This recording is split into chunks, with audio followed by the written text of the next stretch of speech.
The joys of boating. You never really know what to expect out there on the water, just like some of the things we'll see in this week's episode of Boating News of the Week. One of the first pieces to make the boating news this week is we are going to officially announce our annual Bahama trip dates. For those of you who've been around since the Bahamas series, hang out to the end of the video if you're interested in joining, and we'll leave details there on how to participate.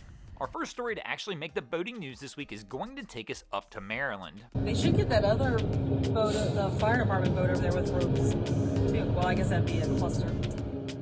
Where this was the scene this past week on the Patuxent River, where apparently somebody forgot the new law. This is going to serve as a little bit of a reminder as well. Many of you may already know this, but last year the government actually passed a law stating that any vessel that's powered under 26 foot must have a safety kill switch lanyard on board, and it must be worn by the captain at all times. Obviously somebody missed that here. This incident occurred near Solomon, Maryland this past weekend. A captain was out on the water enjoying his day when all of a sudden he was ejected from the boat.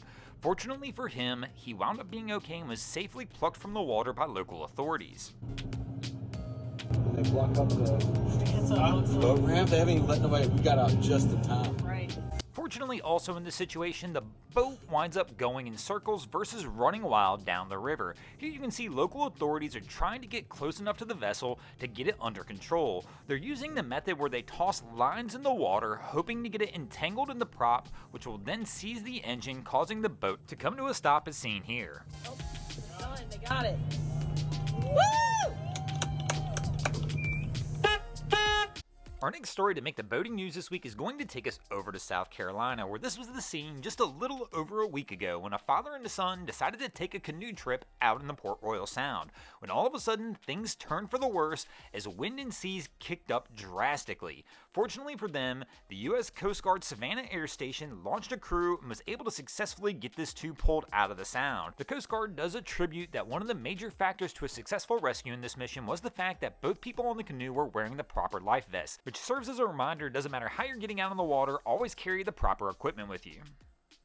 Our next story to make the boating news this week is going to take us over to New Mexico, where apparently some seniors decided to take a wild ride on what was apparently Senior Ditch Day this past week. These wild images are being captured on Elephant Butte Lake, where apparently park rangers were notified that a vessel had capsized in the lake, but when they arrived on the scene, this is what they found. 20 plus people severely overloading a pontoon boat, which was driving erratically and out of control on the lake as it tried to beach itself to prevent it from sinking. This really is a wild, out of control, dangerous situation. This boat actually winds up being abandoned on the beach as they beach the vessel, and law enforcement still is currently trying to determine who the owner of the vessel is so they can get in contact with them to try and figure out exactly what happened on this day. And I want to say this is the end of the wild ride, but it really isn't. In fact, one of these kids winds up getting into a car accident immediately following this as well, but fortunately everybody survives the day. Our next story to make the boating news this week is going to take us over to Vietnam, where this past week a loaded cargo ship arriving in the northern Vietnamese port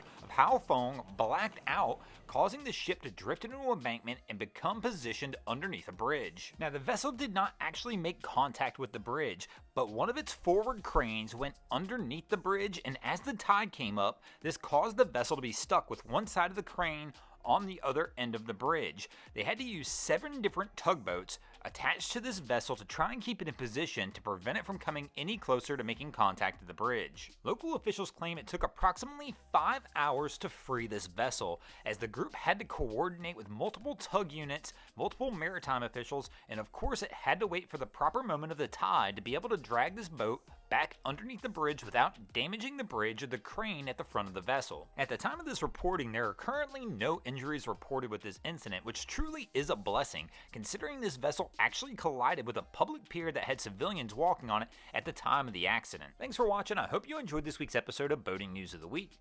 If you ever see anything crazy happening out on your waterways, be sure to hit me up on Facebook or Instagram and let me know, and you might see your stories over here, just like Martin Walewski, Corey Ogden, Honey Creek Fishing, and Jacques Ogden did this week. And if you guys haven't already, go ahead and drop an anchor on the subscribe button here. And of course, as I mentioned earlier in the video, today we are going to announce our annual Bahamas trip. For those who don't know, every year we do the same thing. We do a boating trip to the Bahamas, and we do invite you guys to join us. We do it in collaboration with the Bahamas Tourism Ministry. This year we're going June 16th to the 19th to the island of Bimini, departing out of Fort Lauderdale. Details about the trip can be found at bahamas.com. Click the the Getting Here tab, then click Boating and go to the Bahamas Fling events. And there you will see the 6 Bahama Flings they have scheduled for this year, and of course you will see this June 16th to the 19th dates. If you click on their website for that particular fling, you will see the details about participating in this trip. Currently, the Bahamas does have a few regulations on joining these trips. The first one is your vessel must be at least 22 foot long,